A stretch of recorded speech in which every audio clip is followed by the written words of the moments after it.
Père, du Fils et du Saint-Esprit soit-il.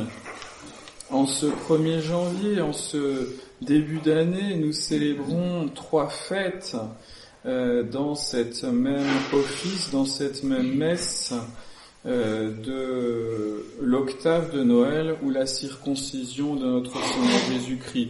2 fêtes sont annoncées, mais en réalité, quand on regarde bien les textes de la Sainte Église, que ce soit les textes de la messe elle-même ou les textes de l'office divin, les antiennes, etc., eh bien, nous nous apercevons que aujourd'hui, non seulement nous célébrons l'octave de Noël, c'est-à-dire le 8e jour, mais également la circoncision de notre Seigneur Jésus-Christ, comme nous venons de lire dans l'Évangile, et enfin la maternité divine de la très sainte Vierge Marie, puisque, comme vous l'avez constaté, noté, l'oraison est spécifiquement une oraison mariale, et les antiennes de l'office sont vraiment ont trait à la très sainte Vierge Marie. Donc c'est d'abord l'octave de Noël. Les plus grandes fêtes, et autrefois il y avait beaucoup plus d'octaves dans le calendrier liturgique, les plus grandes fêtes étaient célébrées pendant 8 jours. Pendant 8 jours, on méditait les réalités donc de ces plus grandes célébrations. Aujourd'hui, avec les réformes du pape Pie XII, il ne reste en réalité plus que 3 octaves des 3 fêtes les plus importantes, évidemment, de l'année liturgique, l'octave de Noël, l'octave de Pâques et l'octave de la Pentecôte. Ce sont les 3 fêtes principales de l'année liturgique. Et donc, pendant cette octave de Noël, qui est un peu spéciale, puisque nous avons eu des fêtes de très grands saints, Saint Étienne, le premier martyr, Saint Jean, le disciple bien-aimé de notre Seigneur Jésus-Christ, ou encore évidemment cette fête très particulière par le côté terrible du martyr des saints innocents morts à la place de notre Seigneur Jésus-Christ tué par le roi Hérode. Ces saints innocents donc qui étaient fêtés mercredi. Et donc pendant ces 8 jours, eh bien, nous avons médité, répété les antiennes, en particulier de la naissance de notre Seigneur Jésus-Christ. Ces antiennes qui nous racontent à la fois cette génération éternelle du Verbe de Dieu, ante Luciferum genitus. Donc le Verbe de Dieu est la 2e personne de la Sainte Trinité, et ce de toute éternité. Le Père engendre le Fils, et la naissance, évidemment, dans le temps du Verbe de Dieu, en tant qu'il assume une nature humaine. C'est ce que nous avons médité pendant ces 8 jours, et c'est ce que nous répétons encore aujourd'hui, ce mirabile mysterium, ce mystère admirable de cette 2e personne de la Sainte Trinité qui vient assumer, en plus de sa nature divine, une nature humaine pour les unir dans cette seule personne divine, réunir la nature humaine et la nature divine. Et donc, il est évident qu'il faut bien 8 jours pour célébrer et pour méditer sur ce très grand mystère qui a une importance pour nous autres, puisque si notre Seigneur Jésus-Christ, si le Verbe de Dieu se fait l'un d'entre nous, c'est pour nous montrer son amour, comme je vous le disais la semaine dernière, mais pour pouvoir également nous racheter du péché. Et c'est la 2e célébration d'aujourd'hui, à savoir la circoncision de notre Seigneur Jésus-Christ. Alors on peut le voir d'une manière purement légaliste, c'est simple. La Sainte Famille est une famille juive, elle se plie à la loi mosaïque, c'est-à-dire la loi de Moïse, et la loi de Moïse, qui a été donnée par Dieu lui-même, dit qu'il faut circoncire tous les enfants mâles, évidemment, le 8e jour. Donc la Sainte Famille se plie simplement à cette prescription de Moïse. Simplement, non, parce que est-ce que notre Seigneur Jésus-Christ, en tant que Verbe de Dieu incarné, a besoin de se plier à cela? Évidemment non. Il faut rappeler que la circoncision fait partie des sacrements de l'Ancien Testament, et sacrements par lesquels les théologiens pensent que le péché originel était effacé pour les enfants des Hébreux, les garçons.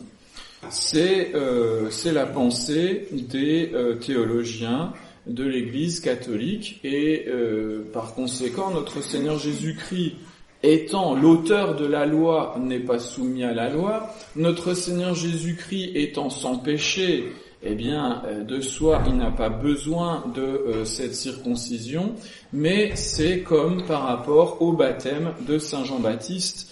Notre Seigneur a voulu se plier au baptême de Saint Jean-Baptiste, qui n'est pas un sacrement, lui, mais qui est un sacramental, et se plier à ce baptême de Saint Jean-Baptiste pour montrer qu'il prend sur lui les péchés du monde. Et donc vous le voyez, au bout de cette octave de la nativité, avec cette cérémonie légale de la circoncision, non seulement est donné à notre Seigneur ce nom de Jésus, c'est-à-dire Sauveur, mais il commence à l'être effectivement en versant les premières gouttes de son sang pour nous racheter du péché. D'ailleurs, cela aurait amplement suffi pour racheter tous les péchés du monde, de tous les siècles, de tous les hommes, et obtenir pour tous les siècles, pour tous les hommes, toutes les grâces nécessaires à leur salut. Nous le savons, notre Seigneur Jésus-Christ a voulu faire beaucoup plus, mais le mystère de la rédemption, eh bien,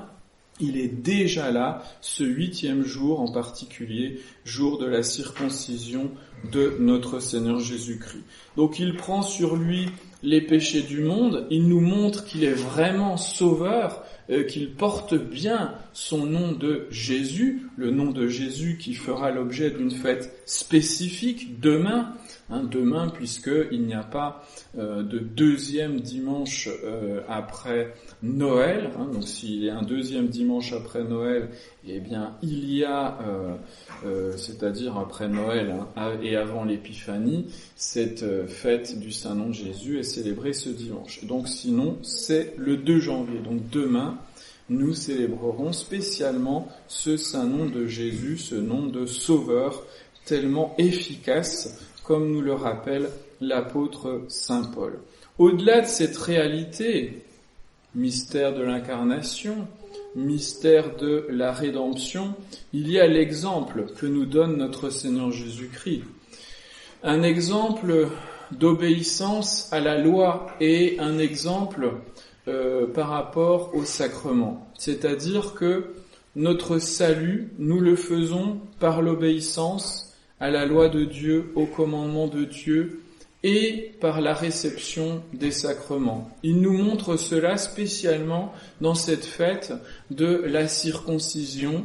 Il nous donne l'exemple d'obéissance à la loi, alors que lui, de soi, n'y est absolument pas tenu.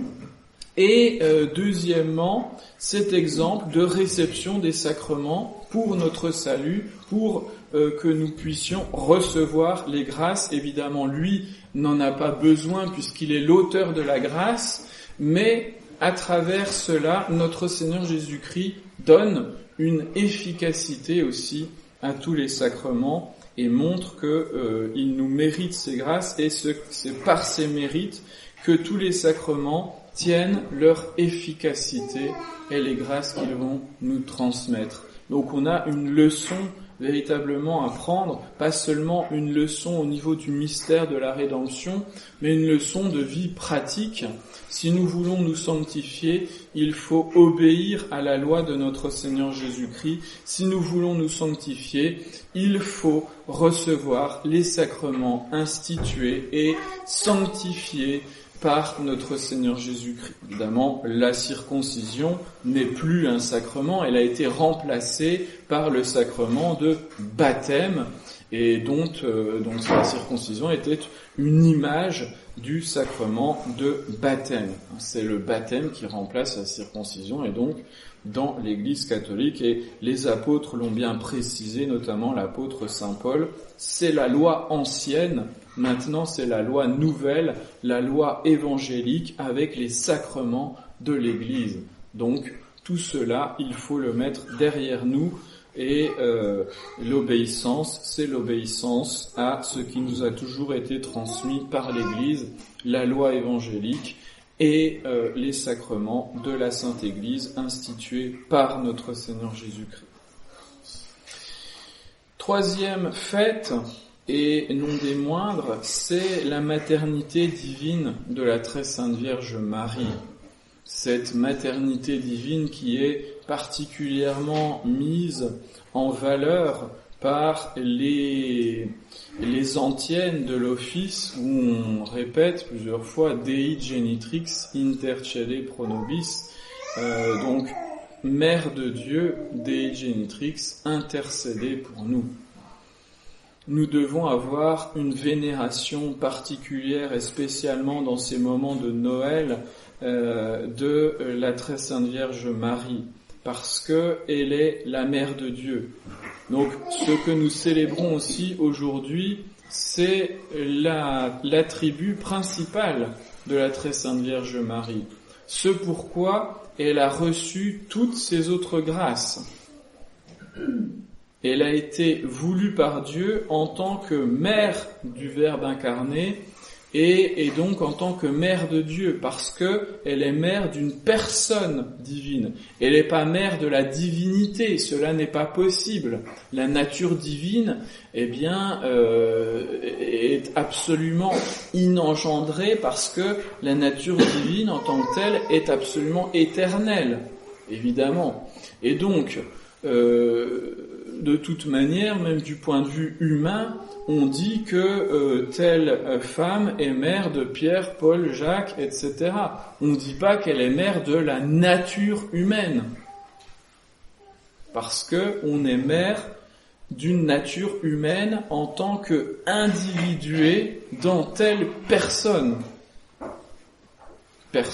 humaine, sauf pour la très sainte Vierge Marie qui, elle, engendre une personne divine, parce que en notre Seigneur Jésus-Christ, s'il y a deux natures, la nature humaine et la nature divine, il n'y a qu'une seule personne, une personne divine. Ce qui fait de la très sainte Vierge Marie la mère de Dieu.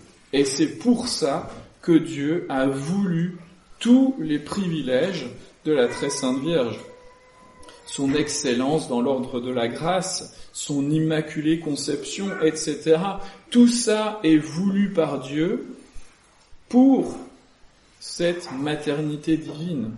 Il ne faut pas l'oublier, c'est le privilège principal de Notre-Dame, c'est d'être la mère de Dieu, la mère de notre Seigneur Jésus-Christ. Donc nous devons aussi bien rentrer dans ce mystère, parce que c'est un mystère de la maternité divine de Marie, et par conséquent admirer la grandeur, l'excellence de Marie au-dessus absolument de tout autre être créé, de tout autre homme, femme, de tous les saints et même de tous les anges. La très sainte Vierge est au-dessus parce que tout simplement elle est la mère de notre Seigneur Jésus-Christ qui est Dieu. Et si elle est la mère de notre Seigneur Jésus-Christ qui est une personne divine, cela a une importance. C'est pour cette raison que nous faisons cette invocation Dei genitrix intercede pro nobis. Si elle est la mère de Dieu, elle est la personne la plus à même d'intercéder pour nous autres, c'est-à-dire de présenter au bon Dieu nos demandes, de présenter au bon Dieu toutes nos prières, et de nous distribuer également de la part de Dieu toutes les grâces nécessaires à notre salut, comme le disait saint Bernard. Donc elle est l'aqueduc et elle est notre mère. Elle est notre mère en étant la mère de Dieu, la mère de notre Seigneur Jésus-Christ. Elle est également la nôtre, et pas seulement à partir du moment où notre Seigneur la désigne à Saint Jean comme étant sa mère. Non, elle est depuis ce moment où elle a accepté sa mission de mère de Dieu lorsqu'elle a dit Fiat mihi secundum verbum tuum à l'ange le 25 mars, 9 mois avant ce mystère de Noël, quand elle a dit qu'il me soit fait selon votre parole. Donc nous devons avoir une confiance, et je le répète, absolue dans la très sainte Vierge et veiller à utiliser le privilège principal dans nos prières de la très sainte Vierge, ce privilège de Mère de Dieu. Donc une des prières sans doute les plus plaisantes à la Sainte Vierge, les plus efficaces, est cette simple prière Dei Genitrix Intercede Pro Nobis. Il n'y a pas trop à se casser la tête, on peut répéter cela des milliers de fois dans une journée, dans toutes nos difficultés, dans toutes nos entreprises, et c'est une simple parole, mais certainement très efficace, parce que la Mère de Dieu, c'est aussi notre Mère. Et puis, aujourd'hui, pour finir, si liturgiquement nous célébrons ces 3 fêtes, au niveau du calendrier, effectivement, c'est le premier jour de l'année, et ça reste un jour particulier, un jour spécial. Pour quelle raison ? Eh bien parce que tout simplement, il marque l'écoulement du temps. Il marque l'écoulement du temps depuis notre Seigneur Jésus-Christ. Nous sommes en 2023 et aucun gouvernement, aussi anticatholique, païen, etc., soit-il, n'a réussi à se débarrasser au niveau mondial de ce décompte du temps par rapport à notre Seigneur Jésus-Christ. Et oui, si nous sommes et si le monde passe en 2023, eh bien c'est parce que notre Seigneur Jésus-Christ est né il y a 2023 ans. Donc ne l'oublions pas, et en ce début d'année, en marquant le passage du temps, on a l'habitude de se souhaiter la bonne année, comme si cela, d'une certaine manière, ne dépendait pas de nous, comme si on devait regarder la nouvelle année comme un événement fatal qu'on ne contrôle pas. Et cela n'est pas juste. En tant que chrétiens, si nous souhaitons la bonne année, eh bien, ça doit être pour que l'année soit véritablement bonne et que nous rendions l'année bonne. Ce qui veut dire que c'est à nous de la rendre bonne. Il ne faut pas attendre qu'elle soit bonne par les événements extérieurs. Il faut s'abstraire de cette réalité. Et c'est vrai que de soi, la réalité n'est pas très bonne. Les perspectives au niveau mondial, etc., ne sont pas très réjouissantes. Et cependant, c'est à nous de la rendre bonne, c'est-à-dire à être bons cette année. Voilà ce que nous devons faire et voilà comment l'année sera bonne. Elle sera bonne si nous sommes bons. D'où les résolutions de début d'année, mais pas des résolutions matérielles, dans des domaines purement extérieurs. La résolution, c'est d'être bon, d'être des bons chrétiens, des chrétiens même de plus en plus bons, c'est-à-dire meilleurs, d'où les meilleurs vœux, peut-être. En tout cas, je pense que nous devons le prendre de cette manière. Être meilleur, eh bien, c'est être plus conforme à ces mystères que nous venons de célébrer. Être plus conforme à ce mystère de l'incarnation du Verbe en étant chaque jour plus unis au Verbe de Dieu, plus unis dans l'amour, en se rendant compte que notre Seigneur Jésus-Christ veut vivre véritablement au plus profond de notre âme, par sa grâce. Être conscient du mystère de la rédemption et de la nécessaire lutte que nous avons à faire contre le péché. Cette lutte qui implique de la souffrance, qui implique du sacrifice, ce que nous voyons déjà dans le mystère de la circoncision de notre Seigneur Jésus-Christ. Et enfin, notre année sera bonne si nous développons chaque jour notre dévotion envers la très sainte Vierge Marie. Pas une dévotion superficielle, pas une dévotion qui est finalisée à nous-mêmes, à exiger telle ou telle grâce de la part de la très sainte Vierge. Non, une vraie dévotion qui fait que nous aimons la très sainte Vierge Marie comme ce qu'elle est, c'est-à-dire la Mère de Dieu et notre Mère, et avoir cette confiance absolue dans cette maternité, c'est-à-dire, eh bien, qu'elle prend soin de nous, que ce que nous lui demandons, elle nous l'obtient de la part de Dieu, quand cela est utile à notre salut, si cela est utile à notre salut.